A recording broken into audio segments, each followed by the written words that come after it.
It's re-up Alex. It's BeMo. It's Ghais Guevara. Big Goyard. Let's fucking Goyard coming. Goyard coming. Goyard coming. Come on. Come on. And this is the re-up podcast. Yeah, actually today I want to talk about something kind of funny. Oh, no, I wouldn't say it's funny. It's very interesting that I've been hearing. They're saying, and by they, a lot of real estate agents in Virginia are saying that Virginia is going to become the Napa Valley because of global warming. They're basically growing a lot of grapes in the land outside of Northern Virginia. Really? Yeah, and they're saying that it is going to be competitive with Napa Valley and the California wine, industry. This is so... That's crazy. Very curious that you're bringing up wine states with us. Yeah, I don't really know much about wine, to be honest. I just thought it was an interesting fact because, what I be telling people is, we're going to become the next California because of how nice the weather is. Straight up, I looked the other day, the weather was the same in LA as it was in DC. What's going on? What's going on? When's the last time it rained? The hurricane? In Richmond, it sprinkled 2 days ago. It misted. I remember when I woke up. When I started to think about it, I was like, I think I might be a little concerned.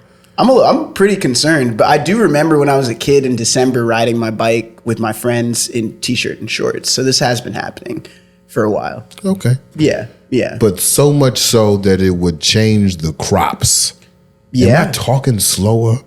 No, Okay, you're cool. good, man. It feels like it. One change that I've seen with the climate, and this is actually, these are actually things I talk to with my friends from Virginia about all the time, is that there's these little lizards. They're black and blue. I don't know if you've ever seen them scurrying around, if you have those in Maryland. No, I ain't seen no lizards, bro. Yeah, we have those in Northern Virginia. Whoa. And a lot of snakes now. But when I was growing up, I never saw either of those things. So within maybe a 10 plus span of time, It's getting real wet. Yeah, more. I think it became hotter and different animals started to come into the environment, which is crazy. And I'm no environmental. I don't know anything really about the environment. These are purely off observations and things that other people are saying. Know what I'm even more curious about? Are you a wine connoisseur? Are you a wine guy? No, I like champagne. Do you follow the spirits? Do you follow what's going on in the liquor world? I don't. I like craft beer. Okay, true. Hold on. I'm going to place before I forget. Go for it. Are you you said you're not an environmentalist? Are you tracking agriculture and botany patterns? Is that something you do in your spare time? Not at all. How the hell did you find out about grapes in Virginia then? I'm so curious about Instagram. Literally, I started this conversation with real estate. It's through real estate accounts that I don't even follow. They're suggested to me. I don't know why, but they're talking about other things outside of real estate to get people to buy real estate. So they're saying that Virginia is going to turn into this amazing wine country and the houses are going to get bigger and more rich people are going to move in and it's going to become a more comfortable place for them. So that's why the wine thing came up. Wow. Crazy, right? I mean. Damn, we can't see none of that money. I'm sitting here trying to think. I'm nothing. But to answer your question, I don't fuck with wine really. I like to slap the bag, if you're familiar with that, when you take the wine bag out of the box and you go to a party or a festival or you go camping and people hold it up and you slap it when you're done. They open the little nozzle. You chug it, you slap the bag. That's as far as wine goes. What the election has really taught me? What? I don't know what the fuck be going on in America. They're slapping bags. Slapping bags of wine. We voted in a fascist and you slapping wine in the woods. What do we be on? What do we be on? Damn, I want to go down the election route. I don't even think it's time yet. When's it gonna be time? You know what's funny? You know what's funny? I don't know. This is how we accept fascism. This is how it works. It works just like this. Like what? It starts off with fatigue. I don't care. Mm-hmm. I'm pissed off, and everybody's mad at each other, and just slow systems of eradicating rights that look like things that are an advantage to you. Like I saw someone say, I can't wait until Trump gets rid of instates police immunity. What? And I was like, you mean like what type of police? He was like, all police. And I was all like, police. You think the president should have some type of control over your state police? That's weird in itself, bro. You're going to accept that? Yeah. Trump. Okay. Who is this? Is this a black dude? This is not a nigga. This is a nigga, but not a nigga. This is a nigger, if you will. Textbook definition. Shit. This man was very serious. We don't got to talk about the election, but that's how it happens. So we don't got to talk about it. Yeah. I don't know, man. I think that everything, to close it off for me, we'll see what happens after the inauguration. That's really when things start. We're in a lull period right now. You know what I'm really looking forward to? What? There's going to, in like, what year is this, 2024? Mm-hmm. In 2037. In 2037, there's going to be like an explosive Netflix documentary about how they cheated. It's going to give out every detail. Why 37? 10 years? In like 10 years, about 13 years from now. 13 years? 13 exactly. It'll be 13 years from now. It'll be enough time that like Trump will be dead. Most of the people who voted for Trump won't give a fuck no more. The country will be, burnt out. We'll be watching this Netflix special from like, I don't know, Zimbabwe. Me and my, where you getting married at? Wherever my man's is getting married at, we're going to be living there. Watching the Netflix special about how they cheated. Like, damn, that's crazy. Exists. And Netflix will be fine. Netflix is it's an international company. It'll be fine. They don't need the American service. Just won't be no America. They just kick all the niggas out of America. It'll be Whiteville. You really think so? I don't know, man. I was watching this this video where somebody was saying it was this Asian guy who was interviewing this white guy. I didn't know really the background of either of them. I think one of them, the Asian guy, I think was a podcaster. Yeah. But he's talking to this white guy. And I don't know why I keep saying white guy, but I guess just for the context of the story. But this guy was saying, essentially, he's like, yeah, we don't want to become the minority as being like, we could become the minority as being white, and we need to protect our race. And he was like, what, to this Asian guy, he was like, what, you don't understand that? Like, you got to protect your race. Like, and do what's best for your race. I'm like, that's I've never heard that angle before from like somebody who's white. Like, I mean, as you know, like said out loud. Yeah, like I was like, yo, they'd say that type of shit in Mississippi all the time. Damn. Actually, there was a teacher who went. That's why I don't drink fucking Topos. Oh, my band sponsor. I love Topos. There was a teacher who went viral not too long ago he was talking to his black students about how mind go getting guys about how he felt the white race was better because he was white, and I was like, oh, that's textbook supremacy. Yeah, that's actually the definition of supremacy: to think that your race is better just because it's your it. And then think of everything that you said was essentially not real. Everything that you just said to me just now was like not real. White people are afraid of becoming a minority. Globally, white people are already the minority. Yeah, second definitely. Second thing, even the concept of whiteness, even thinking that white people created race to put themselves in a pejorative like position, and now they're afraid that same concept is going to lead them out of this pejorative position. It's just kind of like this. Yeah. I guess to provide more context, in the United States. No, I get it. I get what you're saying. Okay. But like, even in understanding that context, everything that he just says, like, oh, we made this up just so our certain subsect of people can be ahead. So you're right. I do understand why you think that is the case. But like, ugh. Yeah, it's pretty crazy. It's pretty crazy. It's wild. Yo, what's good, man? No, yeah, of course. Come on in. That's how it goes. That's how it goes. What's up, bro? It's been a minute. How you doing, man? Yeah, man. Come on in, brother. Come on in, man. Something up. BeMo. Oh, you're good. You're good. Hey, Alex. Andres. Glad to meet you, Andres. I like those pants, bro. Thanks, man. Those are dope. Yeah, pull them. Yeah, Pull on in, brother. Come on in, rolling. man. Yeah, come on, jump on in. Yeah, we rolling. Come on, man. We rolling and we rolling. Let's see, we rolling. Come on in. Either way you want to pull up. Because I'm like one of them niggas that's always breaking shit. So I'm Word? like, yeah, I'm bringing. You a clumsy ass nigga? Look at my phone, bro. I'm awful at it. That's real. Who was we just talking about? We was talking about blackness? We were talking about blackness. We're talking about You want blackness? to pop that mic up a little bit. Yeah. Yeah. What? Like, oh, I'm tripping. I saw that clip and I guess it's refreshing to a certain degree to hear it heard out loud, but like this white panic, I guess, bro. Like, ugh. Yeah. I guess. I don't respect your panic though. Like you can be panicked, but I don't respect it. What they panicked about? Right. Oh, you know what? They are panicked. They in that same clip, my man says, "We don't want to be treated like minorities." That means they are aware of the treatment they put on minorities and understand that if they put themselves back in that placement, that they are subject to that treatment. That's what they're afraid of. They're afraid of themselves. Yeah. That makes sense. But who said that's what we want? There's a couple niggas saying that. A couple. Also, nobody asked us. This is a point. That's true. Yeah. This is a point. They too. didn't. They're just assuming. They assuming. That's because that's what they would do. Because that's what they would do. Exactly.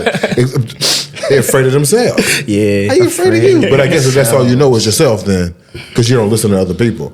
That's my biggest takeaway from January 6th. My biggest takeaway is that, damn, you did all this and didn't know what to do with it. You have not watched niggas at all. You have not paid attention to not one civil right issue, not one revolutionary group. You have not heard one tactic. You really came in here, smoked a blunt in the Capitol building and left. That's it. That's it. You didn't change no laws. You didn't have no demands. You didn't come up with no group. You didn't have no bail fund for each other. Nothing. No manifesto. Nothing. Where your poems? Where your Capri Pants? What's going on? Crazy. Well, what a way to start the podcast. I mean, I feel like it's appropriate. Huh? I feel like it's appropriate. Oh, of course. Yeah, I'm lighting the joint. This is a special episode, ladies and gentlemen, Let's go. ladies and M's. Welcome. Glad to be here. What's happening, man? No, I'm actually not chilling. I had an awful start to my day. It's probably crazy. You want to talk about it?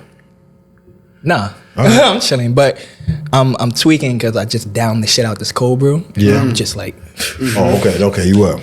I was telling Alex, we moved the podcast time a couple times around, and I kind of forgot what time the podcast was, so I texted him at like 10:30, and I texted him because my lady come back from Atlanta last night, and she brought back these experimental gummies.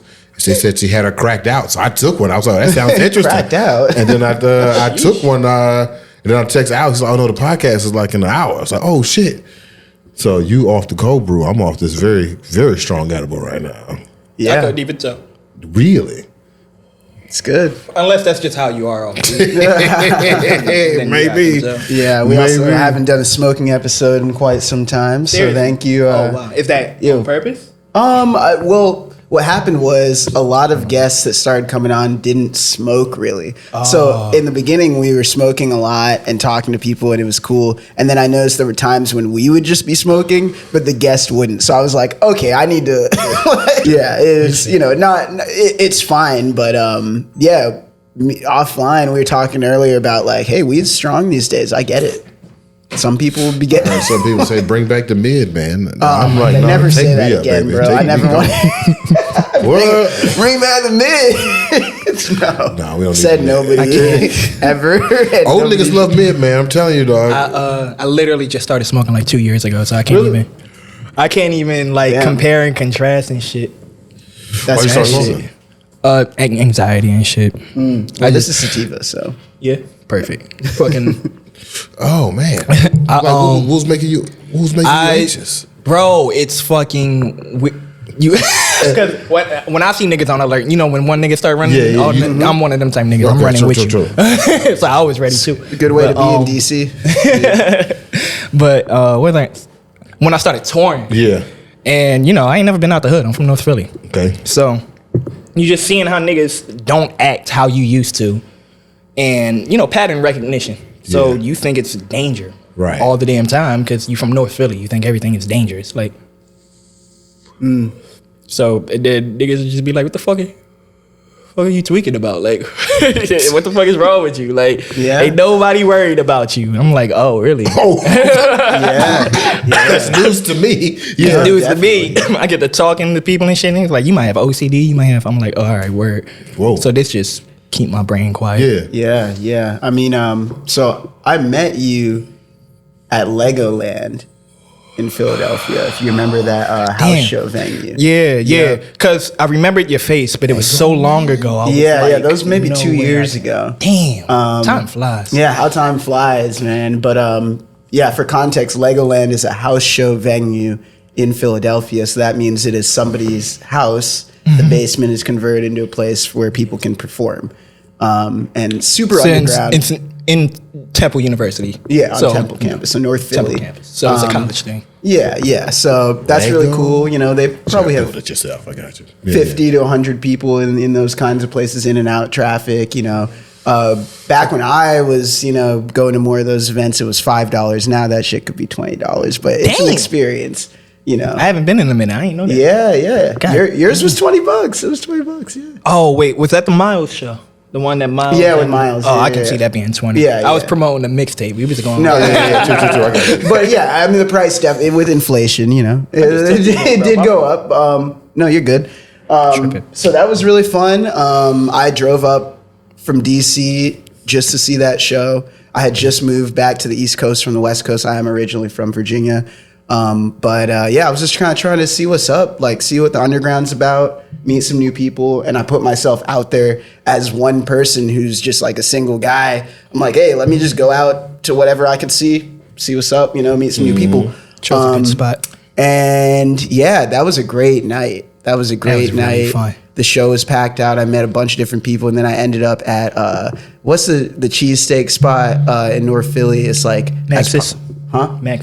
Max's. I ended up at Max's, and I've lived in Philly. I lived there for a year. I did go to Drexel University for a year, and we'll probably get into that later. But I know you can't be fucking around North Philly. No. It was like 3 a.m. and I'm standing out there. At Max's, I'm like, I'm glad I'm a little drunk right now. Or I would definitely be a little more worried. Yeah. But I did see them put a new steak on there, which is crazy. You don't see that much. They put the actual, like the meat on the jaw, like the whole thing. You know what I'm saying? Usually they're just kind of like cutting it up. Wait. Shit. You're telling me a whole steak? They put the whole jaw on there, like the. That's not a cheesesteak. No, I mean like the meat that they chop up. Oh. Yeah, they put like a fresh batch on there. I had never actually seen that. Usually you go in and they're you thought when I was cutting it, right? Yeah. So I was like, this is crazy. No. I was so drunk. I was like, man, I'm getting the experience right now. I did it right. That's all right. Yo, what's going on in North Philly? I don't know. I ain't been there in a minute. Explain to me what's going on, because you kind of touched on it a second ago, and then Alice is talking about almost shitting on himself at the Max's. What's going on in North Philly? Yeah, it's pretty crazy. I haven't been around there I moved with my mom down in South Jersey. Okay. So I've been living there for the past couple years. So everything that's happening in Philly is like going by me. Okay. Every time I come, niggas is like, yo, such and such happened. I'm like, damn, I ain't think I would fucking know. Well, tell me about I'm good right now. Tell me about your time. My time? Your time in North Philly. How did it like form you? How did it raise you? So I moved when I was... I can read like that. Thank you. 5. We was in Jersey, and then we had to move to Philly because, niggas ain't got money. And then, so I stayed there for about 15 years, but that was in and out. So I was back and forth. I would see my mom on the weekends in Jersey. Okay. So, but for school and shit, that was my pops and all that. So I would stay in Philly for majority. So 15 years or whatever, I think. I don't know, shape me the same way it shape every other, nigga, like. Man. I think the only difference with me is that my parents are very educated. Okay. So I got my education very early. Right. So I was able to see shit that other niggas couldn't see and be like, I'm gonna go home. Like, y'all got that shit. True. Which doesn't stop you from every temptation, but of course not. I feel like that's the reason why I'm here, and unfortunately other niggas is not, but how do you think that Philadelphia is like a very musical city, especially like historically and legacy wise? How do you think that kind of like molds your perspective as an artist? I think it's so funny. I was just talking about this.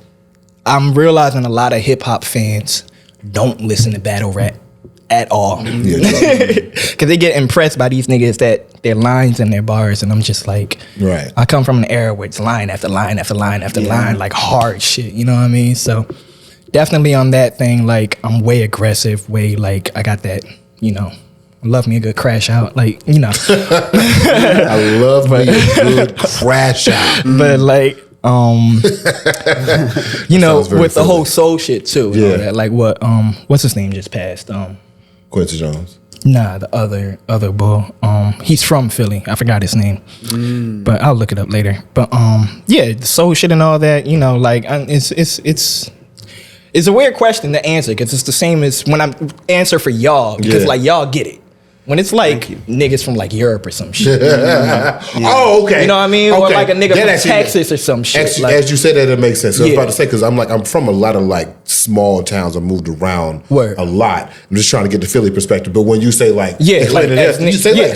I get it. Yeah, just as niggas. Yeah, it's like, it's the same experience worldwide. Like, for real.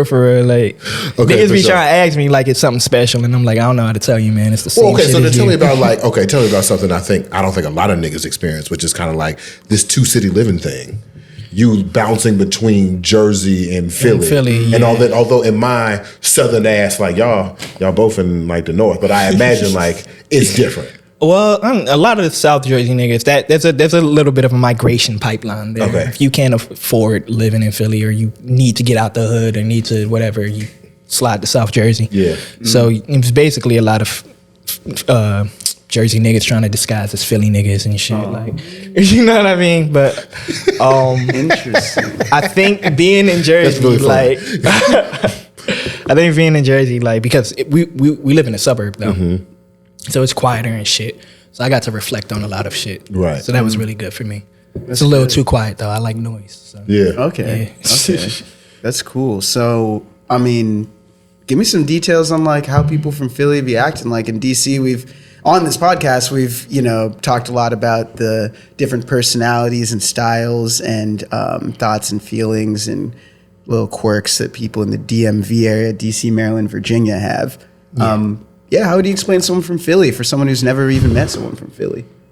It's so weird because, like, I feel like people talk about the South, how the racism is more violent and all of that. But, like, at least y'all not as rude, bro. Like, East Coast motherfuckers everywhere, Jersey, Philly, New York, just the rudest motherfuckers of all time. Even me, like, to me, I got to catch myself, like, I ain't in. That's just how we talk. Like, But, some real East Coast shit. Yeah, that's a damn shame. That's the first thing that came to my mind, though, because it's like, it make it sound like I hate it where I grew up, but I love it. Like, I miss it to death. Like, I love my folks. I love the loyalty. Philly, your homeboy is the most loyal group of niggas ever. Yeah. Probably because they just want to fight, but either way, like, you know, like, you know, strong Muslim culture, strong revolutionary culture. Yeah. So you get a lot of educational folks and shit very like much that. So. Yeah. You talk about getting your education early and like how. Bro. Yeah, that's what I want to know. We popped into that public school ready to sign up and shit, and the assistant principal came in. Me and my little brother had our books, and they were like, "They can read." Damn. Like, oh my god, they can read already. We like 5, 3, 4, 5 or whatever. It's like, yeah. We came ready. Yeah. Y'all not ready? No, them kids wasn't reading in that damn school, bro. Yeah, I don't even remember the question. Because I was asking, how'd you get? Well, not as you said that. Like, you came prepared, but like, my parents was like just heavy on reading. Just my dad used to make me read half an hour a day type shit. Yeah. Like, their thing I think was like, we know we can't stop you from doing whatever the hell you want, but at least we could arm you with the knowledge of like knowing what you're getting into. You know what I mean? And yeah, there was some horror stories, so we gotta know. It's like an easy decision. Like, I imagine, man. Especially like when I think about like you talk about like a strong revolutionary presence in Philly. I know there have been a lot of organizations that have focused on revolutionary action, but also on educating young folks. And you know, I've listened to your stuff. I've read your bio, and I'm just very curious of how you come to a place to be a communist rapper. It's really is like it's weird. So a lot of like what I grew up on was just Black revolutionary tradition, but. Right. All of that just theoretically and philosophically and shit crosses with a lot of Marxism and Leninism and communism. So around the George Floyd time, niggas was handing out flyers and shit, and it was for a socialist organization. I wasn't doing shit. I done left community college. I had 2 jobs. Like I might as well be in the field or whatever. Yeah. So I joined that org or whatever, and they just, you know, was giving me books and shit. And I'm like, yo, this shit sound kind of hard. And I think I fuck with communism. Like, it's really all it is. Okay. Like, True. Explain communism. Husky one. For you know, like you're telling a third grader. Like I'm telling a third grader. You know what I'm saying? Because it's you know how people think about communism who don't do their research. Right. Like Russia. I don't think I'd define it. What I would point to is that Kwame Ture video. You know what I'm talking about, where he's explaining how Africa and a lot of indigenous places already had ideas of socialism and communism within their communities. Like when people say like communism is white people shit, it's like Marx is a white dude, Marx was a racist. Like he learned all that shit from how we was moving, you know, in pre-colonial times and shit like that. So it's like, not all that shit, but you know, it's characteristics. So it's like, I would point to that, like a video like that, and just explain like real communal, real social, real I scratch your back, you scratch mine type shit. Like, I hadn't thought about it like that before. That's how I would define it. You know so what I mean? Isn't communism kind of like everyone is on an equal playing field and they get all the resources? You asking the wrong nigga, bro. I'm not. I'm not. Only because niggas get real touchy about how you define it. And I think that is true. It's important. You should know how to define it. But that's exactly why I don't want to like act like I can. Yeah, 100%. I don't know much about it. Yeah, I know a little, but we're not finna sit here and. I guess I'm okay. More interesting, like. But I'll put it like this. Go ahead. I will say that I think I may be publicly 10-toesed. I'm a communist, kind of a little like. All right, bro. Like, yeah. All right, like, but that was early. It was a lot of rage. It was a lot of, you know, this is post Floyd. This is post, you know what I mean? Like 2020 era was so different. Yeah. I was very involved in the protests. I know, you know, BeMo. I do. You want to tell your story? I've told that story so many times. It's a good one though, man. Which one do you want? I want the dangerous one. Ooh, there's a lot of dangerous ones. Exactly. The most dangerous protest story that I can think of. I think it was the time I went out, because I lived in Portland, Oregon for like 3 years. And I think the most dangerous thing that happened to me was just before we understood which kind of gas mask and the attachments and the cartridges you needed to actually fight tear gas with a 3M mask. So like, you know, we were still, this is probably 20 days in, we were still using like N95s. I remember I went out like by myself one night because all my friends were like, yeah, we ain't gonna make it. We ain't gonna do it. I'm like, fuck, man. Like, I had all this saline solution because I was dating this girl who was a chemist at the time. So I was giving that out, big gallon jugs, you know, so I'm like, I'm gonna bring this, you know, over there. I go and we get kettled. And kettled is when the cops block off every single way that you can go, and they herd the crowd into, you know, a space where they can't leave, and they tear gas you. So I got kettled and I was by myself. I remember literally like being at the epitome of, you know, you are in the tear gas with the wrong equipment. And this is like, you can see the color of it is like yellow. It's ridiculous. It's yellow, where I was in the thick of it, which, you know, we were all trying to walk away. We were trying to get out. And I just remember being on the ground and like almost choking to death. Like literally I was ready to just sit like, fuck it. I'm done for. And someone picked me up and brought me to like around the corner. And I caught my breath. But actually the video is on Instagram where I just kind of, you know, did a little selfie video. And just to show my face and my anger and how I felt. Yeah. And I looked like complete shit. I looked like I just came out of like dying, like at the hospice. But yeah, I think that was war, bro. Yeah, it was literally war. Did it like ain't damage like your lungs for like? No. I have asthma already, but real light. But at that time, I was like way healthier. I was running and shit. I was fine. But who knows what the effects of that amount of tear gas over that period of time will do to people within 10 years. I don't think, it was crazy. We finna start seeing the commercials. You were involved in the Floyd protest. Oh yeah, they already had that. Be liable. People got a lot of money from settlements, honestly, from that. But I gave up on that shit. Yeah, they make it hard. Yeah, exactly. I ain't gonna sit there on the phone. Of course. Of course. But yeah, that's one of the protest stories. There's better ones too. But so what does Black liberation mean to you? Like what does that entail? It's so funny getting these questions now because I'm so used to just being like, get a gun and get, you know what I mean? Like just young and ready, but like I'm older now. So it's like. How old are you now? 24. Okay. Yeah.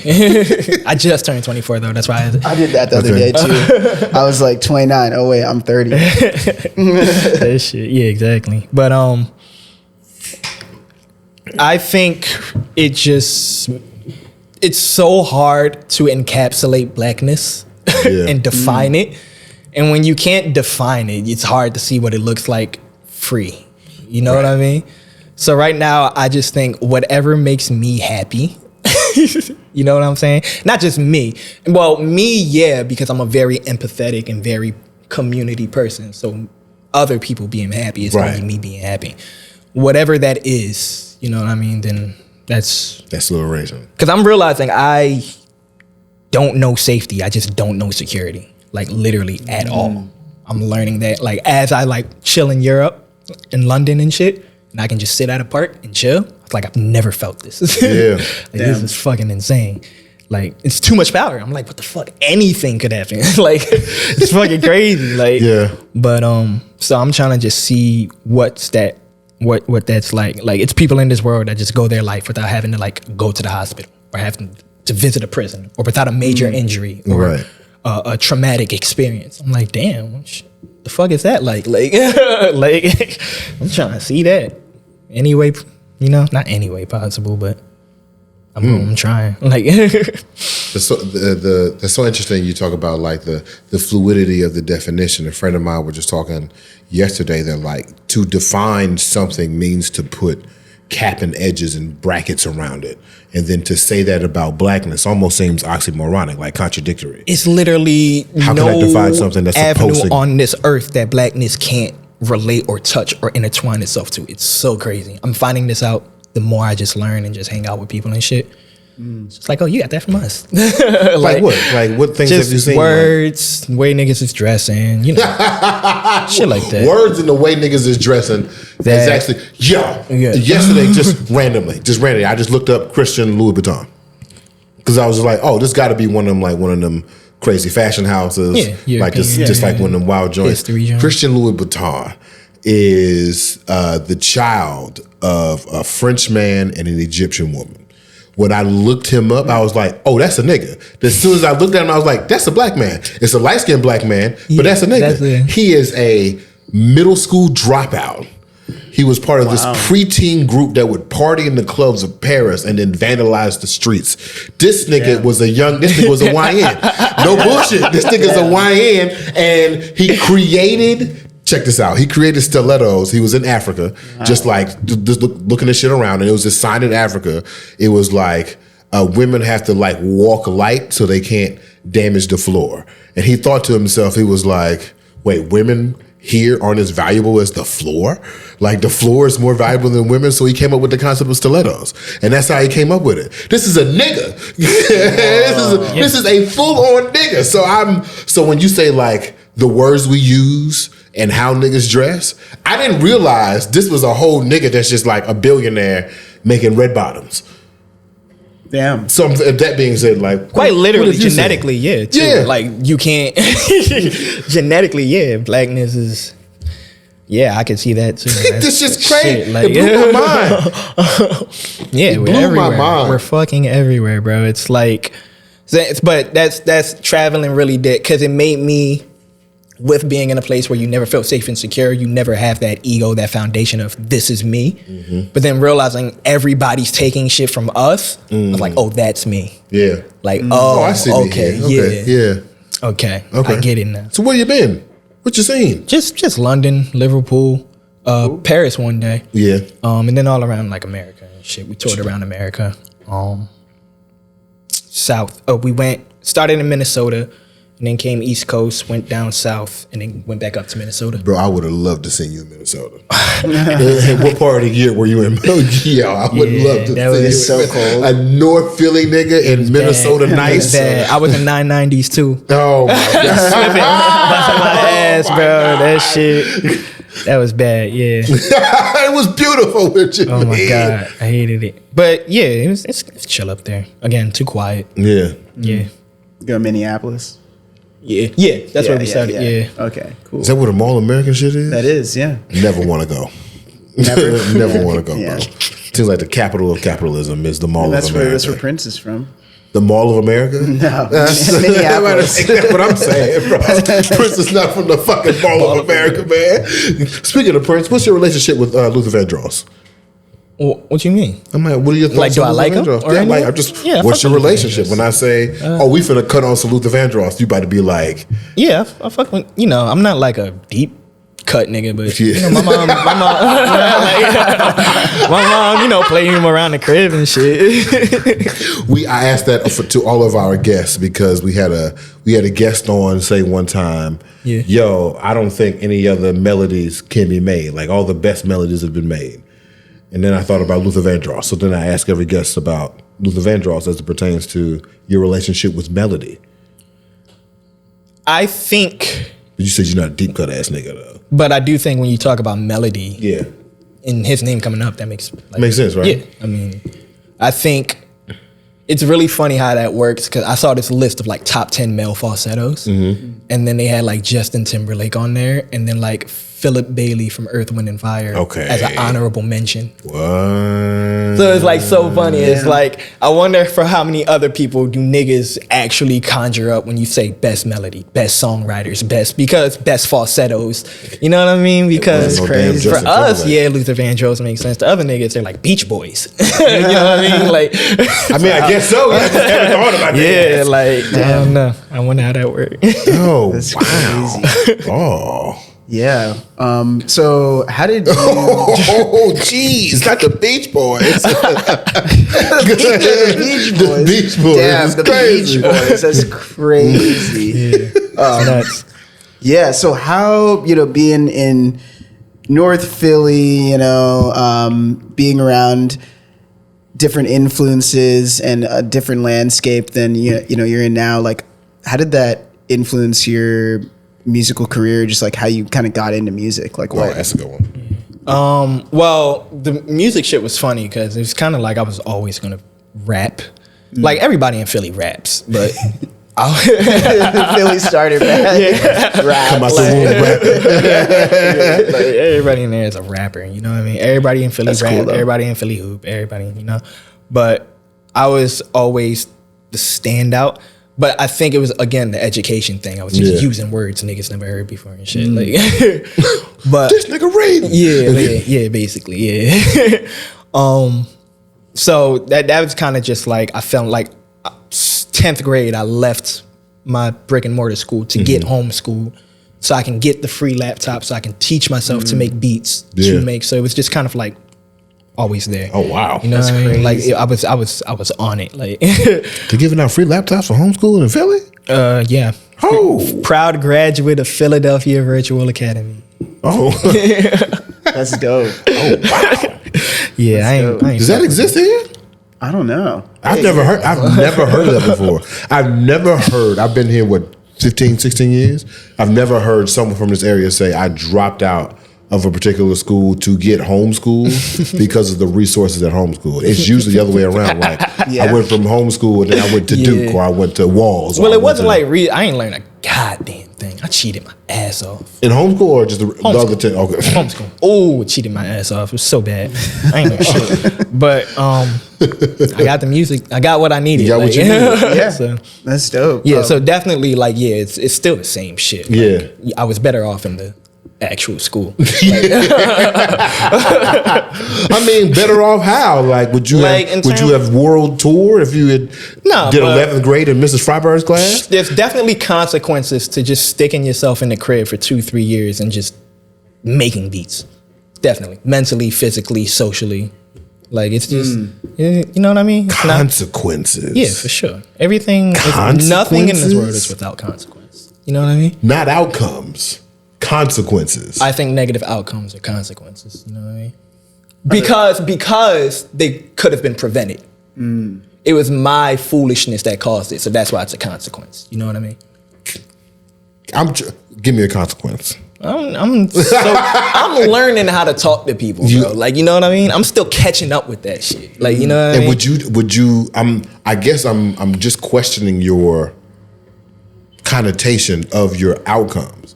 If the goal was to become an artist and you became an artist, but that means you can't talk to people, and that means you got to spend the next 10 years learning how to talk to people.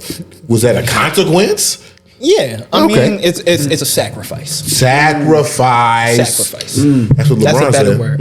Yeah, you gotta make the sacrifice. If you want to be the best, you gotta, sacrifice that shit. Yeah. LeBron, I don't even. That's what that nigga said. That's the one thing I can agree with LeBron. Did you see what Brody came out a couple weeks ago for the? That shit was sorry because we did bring that up like probably his first or second episode. I don't know why because I don't even really watch that much sports. Hey, but I happened to be at the table with my dad eating dinner and we were watching a game and Bronny finally comes out.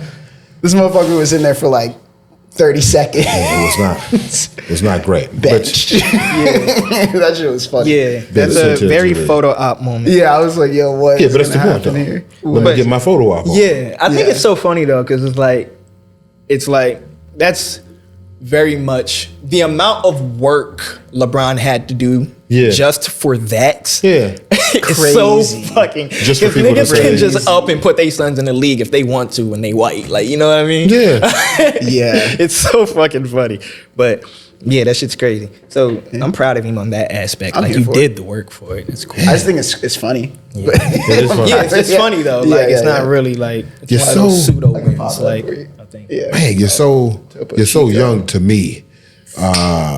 It's so wild. So, I don't think you finished Alice's question because I'm actually very curious too. Like, how do you go from homeschooling yourself to world tour in a matter of like 6 years? Man, it wasn't really a world tour. Oh, you went on tour around the world? I went to one city in Europe. Like, you know what I mean? It's not international tour. The Paris thing was me being like some of your friends never left North Philly. Was me training. Like, there's a nigga in North Philly right now. They ain't left the block. Yeah, you traveled the world when you went to South Jersey. What you talking about? You went to Minnesota, nigga? Wilmington is the fucking like across the ocean. Them niggas. That's true. Yeah. But nah. I mean, well, the London thing was funny. That was just like a Hail Mary. Yeah. Shit. Yeah, I was literally just like, I had a homie Gal the arsonist. He came to Brooklyn and I did a show with him. I opened for him or whatever. So we were tight. I was like, do you know any venues? And he was like, ask my homie Wilf. And Wilf was like, yo, just hit up George Tavern. So I emailed them and they were like, fuck yeah. Oh, shit. I was like, all right, bet. I didn't make any money doing that show. That's all right. I spent more money getting over there. But it was like, a lot I'm going to London. Like, a lot of the times that's what happens. I mean, most artists, because I do artist management 9 to 5, make their money with merch. Yeah, definitely. Expense. Because a lot of these venues aren't going to pay for your flight these days or your hotel. It's just not. But I say that to say that it wasn't like I blew up and niggas was like, come to London. Oh, I had to crawl my way up there. They like Americans out there? They like American artists? They are very appreciative of music and art and just the scenes and shit like that. They'll pop out on a Wednesday night, get fucked up and go to work. You know what I mean? Like, yeah, they love Americans over there. Yeah. That's cool. Oh, shit. Hold on, the gum just hit me a little bit. That's funny. I was about to ask him something about. I still feel like we haven't got the answer to the question. But how did you blow up? How did you get on? How did I blow up? Yeah. Well, basically, I attribute it to the political shit. Okay. I think my fault. Oh, you good, man? Everything good? Yeah, that was my fucking had the protein shake alarm. It's all good. It's all good. I like protein. Yeah, that's all love. Gotta take that shit on time, baby. When Black Bolshevik came out, I was still in a socialist organization, and they fucked with it like, you're communist, you're rapping about communism, and you don't sound like a cornball. It's like, check all the boxes. Gotcha. We're gonna share your shit. And all the communists loved it because it was communist shit. They don't know if it's good hip hop or not, but yeah. So it kind of blew up through that, and then I was like, I gotta follow up. So then I dropped Super Slave, and then Super Slave stupid like Fantano review and all that shit. Right. So yeah, and that's internet basically. Yeah. That's my favorite album of yours. Yeah. That's what you said. Yeah, you said that shit to me earlier. Shit just kind of fire. I mean, that album alone, like, I will say, I definitely found your music through the algorithm that came from JPEG Mafia. So yeah, that makes sense. I'm not surprised. Algorithm. But that album is what got me driving to Philly. I listened to it once. I was like, all right, that's perfect. How'd you feel about the review? It was cool. It was some good constructive criticism. Okay. Actually, I'm not opposed to some of the criticisms that he had, and I do think I did work on and touch on it in my next album. I don't know. I just felt like, 20-something coming into this rap shit. I'm not going to act like I know everything. This is true. You know what I mean? That era of Fantano was a little more unbiased than he is now. You know what I'm saying? Now it's like, I can see that. Like, definitely. What you mean now? Let's talk more. No, I mean Fantano now with the way that rap is going and the artists that a lot of people want to focus on, it's a lot of like crash out, mumble, like crazy, like hyper pop influence. Oh God, man! No shade, but like that's just the type of music that is thick, screamy, opium. Yeah. You know what I mean? Like Ian type, yeah. Oh wow! Which is, I don't know if it has enough substance that it needs to be reviewed. For my taste, it's just like I don't really want to hear reviews. I think the niggas that he's reviewing in that stratosphere aren't even the best niggas there. Yeah. Why aren't we getting a Uno the Activist review? Yeah, exactly. There's so what I mean. There's so I don't know, bro. There's so many good underground rappers that you could be reviewing projects. Some of them that I'll shout out one. I've been fucking with his Sideshow. Sideshow. Yeah, he's from DC. Fuck with Sideshow. He was in the Wells Bonner show, fashion show. That shit was hard. Yeah. The Howard University vest. That shit was hard. I fuck with Sideshow. Oh. There's one I'm gonna have to. Yeah. Just the other nigga over here. Guess I don't know who the hell y'all talking about right now. Yeah, Sideshow, my nigga. Yeah, shout out to you, my nigga. Yeah. He's less what you was talking. He's more rapping over loops type shit. Okay, for sure. Yeah. It's this fine line between, and I think that you border this line too, is like it's conscious, and there's like these beats that you would imagine maybe a trap rapper would not touch. Right. But there's tinges of these aesthetics of trap. Wait, like what do you prefer? Like what do you like conscious versus trap? Yeah. That's really hard for me because I'm like. That's a great question. That's a great question. Yeah, that's a great question. I present as a very intelligent, conscious ass nigga, but one time this nigga asked me, he was like, "Yo, do you like listening to smart music?" And I was like, "No, no,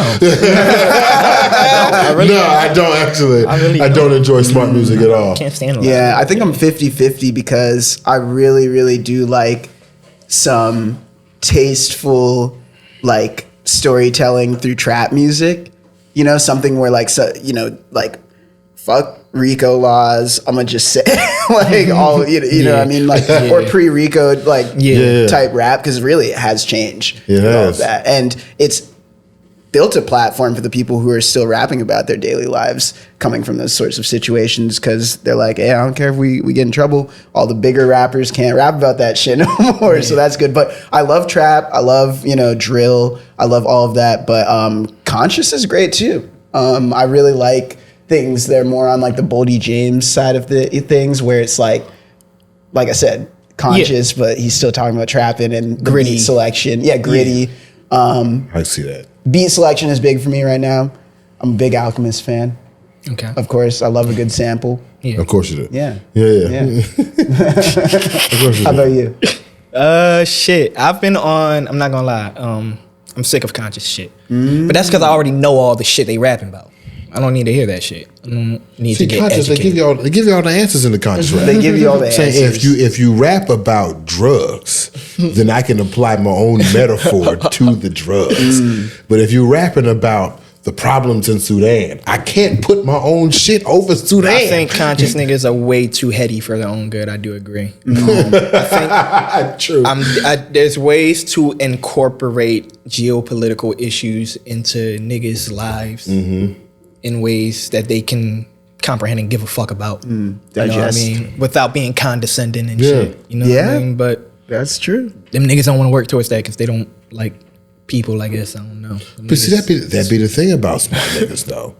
That be the thing that separates smart niggas from the rest of niggas is that, and I was gonna ask you about this, especially being educated so early, like when you are the smart person around people who are systemically stupid. It's a perfect way to put it. You're often faced with a choice. Like you could be, I'm smarter than you and I'm going to talk down to you, a la Immortal Technique, or I could be of you and speak to you in your context. Level with niggas, yeah. I don't understand what's the harm in leveling with niggas. I don't either. I really don't. I don't either. I'm not gonna walk into a nigga crib and not speak his language. Like, yeah, I won't want nobody doing that to me. Think you don't got no marble floors in here? Yeah. No, that's true. That's true. As someone who's been to almost every major city, I've said before on this podcast, I like to ingrain myself in whatever city or community or style or what they're, try to learn, try to I ain't gonna disrespect what they're doing, but I'm gonna try to catch on as much as I can and show my homage to that. Let's talk a little bit about music. You've got a new album coming up in January. I'm so excited for that shit. He's like, hey, it's a big step. Yeah, is this gonna be like or to backtrack, I feel like there's definitely progression in your music. Every album kind of is taking this step forward to kind of get outside of, not that you're putting yourself in a box, but making sure you're not in a box, is how I see it. How's this album gonna evolve from that? Like what? I'm trying to be a pop star. I'm not gonna lie. Because I've been doing revolutionary shit since I was 5-6 years old, bro. Like, you know what I mean? Yes. It's getting carried in rallies. I'm tired. I'm trying to. The rent too high. Exactly. 4 years old. Right. And at a certain point, I think I'm realizing outside of politics, I truly am a talented musical individual. Yeah. Right? So I think, it's just like, that's interesting. Not even even if I didn't grow up in that, I would be making music, doing music, probably have it as a career, just because that's my thing. It's just a perfect for my personality type and my big three. You know what I mean? My Gemini, Libra. Oh boy, Pisces. Gotcha. It's the perfect career for that. So of course, I think it's just from now on, it's like showing off. This is because niggas love to box you in. It's so crazy. Which I didn't think, coming from the audience into the world and seeing through that veil of knowing how and why audiences are coming to their conclusions. It's kind of annoying. It's like, how are you comparing me to these niggas? Like, how? I don't. Yeah, I know how you're comparing me to these niggas, and if you would just read the lyrics, or pay attention to anything I'm saying or doing, you wouldn't be saying that. So I was, just points to prove type shit. I'm a very competitive person, so okay, a pop star. Well, with that said, so what does underground mean to you? Oh, it's everything though. I approach my marketable shit with an underground sensibility. Okay, talk about it. I'm never gonna sell myself short of just great technique. And you know what I mean? I like that. There's a good way to rap. There's a good way to make beats. Yeah. It's a good way to make chords. You know what I mean? Oh. Like, there's good music. There's objectively good music and there's objectively bad music. Like, you know what I'm saying? So it's like, I don't feel like I have to sacrifice any of that to reach a marketable, you know?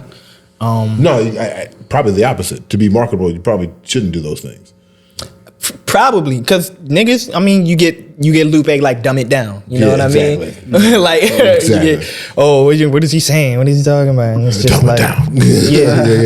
yeah. I feel like I can create shit. I have the formula. I have the whatever. Like, let's try it. Like, yeah, I think it's working. So. Wow. Good technique. What are some of your good techniques? Or what are some of your examples of good technique? I don't think anybody can say I have a bad verse just off the strength. But it's just, I don't know. I hear a lot of these, I hear what a lot of these people praise. And once again, it's just like, I guess that's what the difference is though. When you grow up in hip hop. Oh, true. Especially talking about that battle rap shit. Yeah. Mm-hmm. Yeah, battle rap almost another language. Yeah. I have actually said, I put this in a report, that like if Shakespeare was around now, it would be battle rap.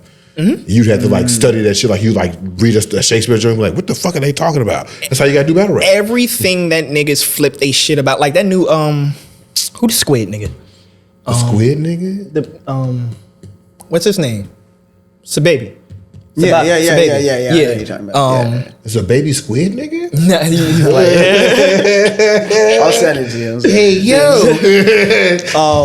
You know, he got bars in that shit.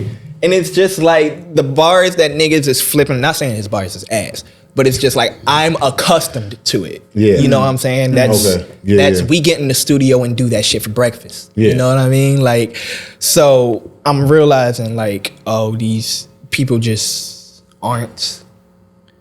When niggas try to tell me what I need more of or what I need less of, it's very funny because it's like you don't even have the full encapsulation of what this is. Right. You know what I mean? You don't know what it's capable of. There's a lot of niggas that think, you know, why are niggas telling me that I can't be conscious in mainstream when it's already happened? It's happened several times. You know what I'm saying? The fuck are they talking about? 100%. Like, so it's just like I feel like it's hip hop has reached that's the point. That's the core hip hop. What are we talking about? That's like the core. I think like rap has reached the point where niggas are actually forgetting like it's good. There's a way to be good at it. Yeah. So that's interesting. Huh. That reminds me of the conversation we had with what's her name, Summer.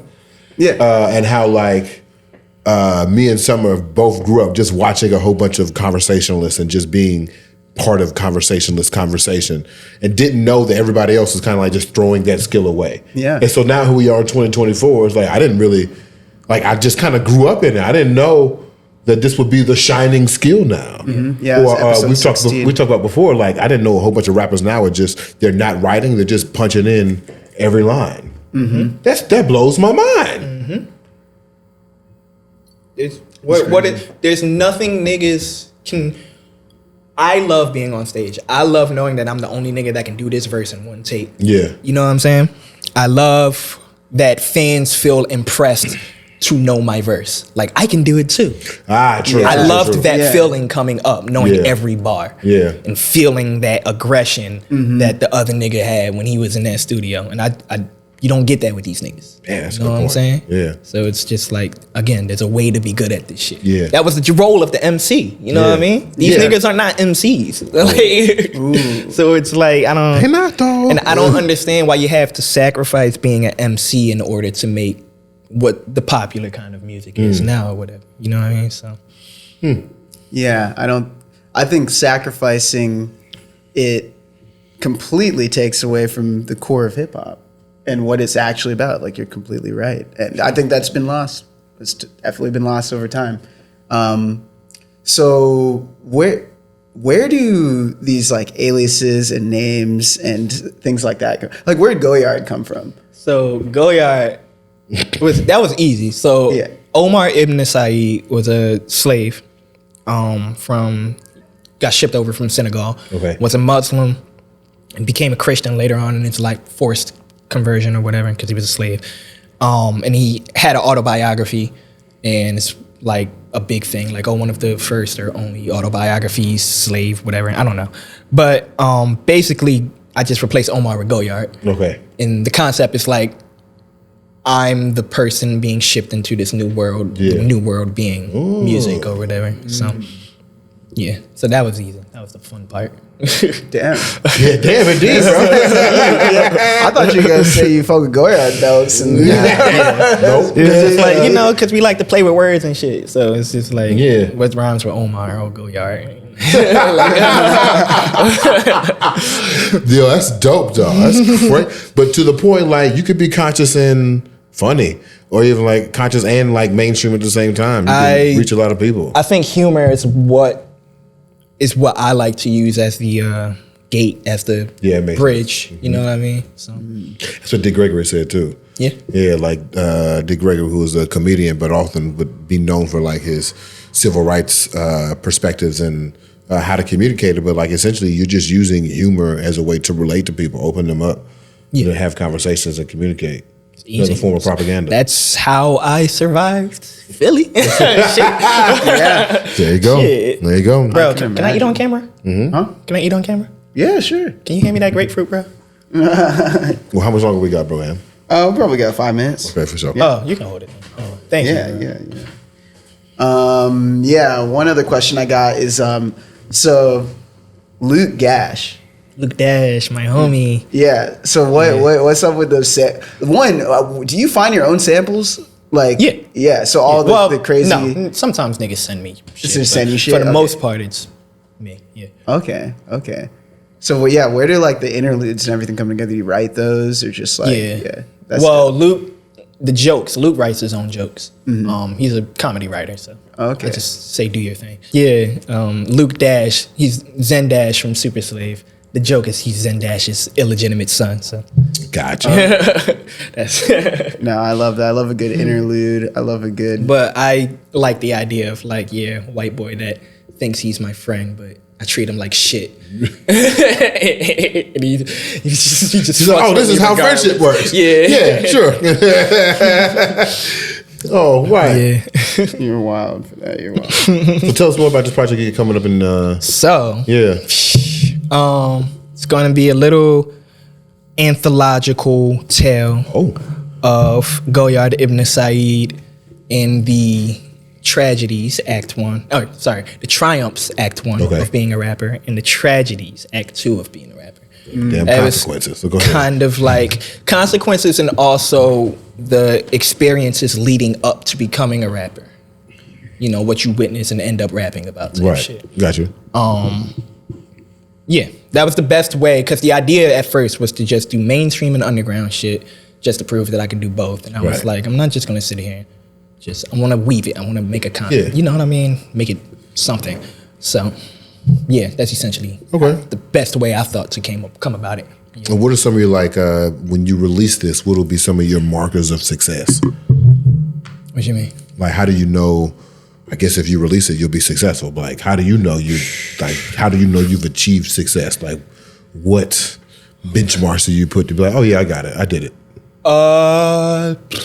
Definitely radio play. For sure. Definitely just critical acclaim and shit. Like I said, it's just competitive. I want to prove that I'm better than niggas. You know what I mean? True. It's really just real competitive shit. And of course, just life shit. I want this to transition into an actual music career. Yeah. I can write songs for anybody. I can produce any song for anybody. You know. Oh, come on, cool. Shit that I'm writing now, bro, is like, I'm proud of it. So. It's very important. Mm-hmm. Yeah. I mean, I think that's all I got.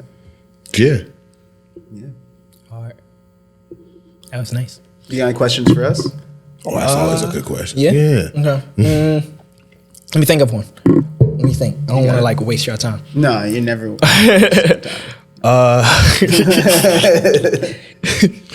think. Niggas funny, man. Black men are hilarious. What?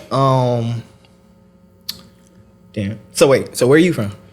I'm from like a lot of places. So longest time period you spent. Oh, here actually, I would be say like the DMV. Yeah, He's a transplant though. Yeah, but. I am a transplant. This is true. Would you say? Although I was born here though. Yeah, where were you born? Alexandria, Virginia. Okay, That's also where he was born. All right, so y'all both DMV. Yeah, technically. yeah. Kind of Northern Virginia, man. 10 minutes away. It's where Okay.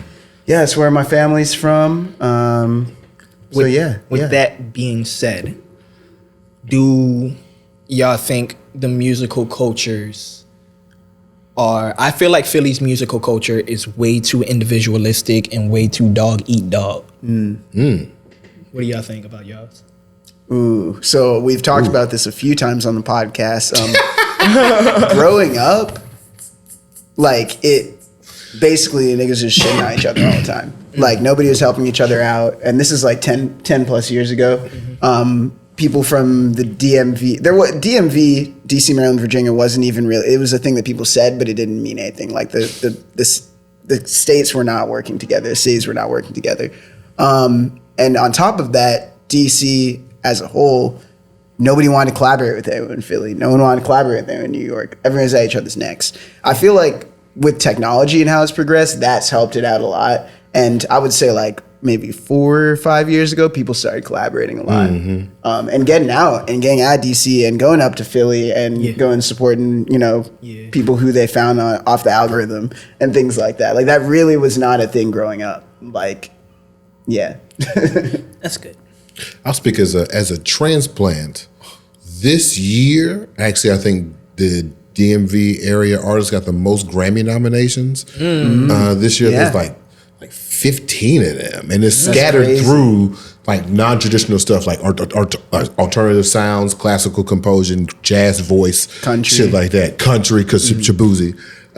So it's things like that. So when people think of what's interesting, when people think of the DMV music industry, I think they automatically go to the hip hop section, in which the hip hop section is exactly what you just described. It is the same thing that's happening in Philly. It's dog eat dog, fuck you. Are you from Upper Marlboro and I'm from Clinton? Like, I guess we're not cool or whatever. Like, we're not from the same county all of a sudden. I don't understand the shit, but I actually choose not to participate. Thanks for listening, y'all. If you get a chance to subscribe, like, download, and follow, we really appreciate it. You can find us on Instagram at ODCAST. You can also find us on Patreon for exclusive content. New episodes every other Thursday. Thanks for your trust. Appreciate y'all.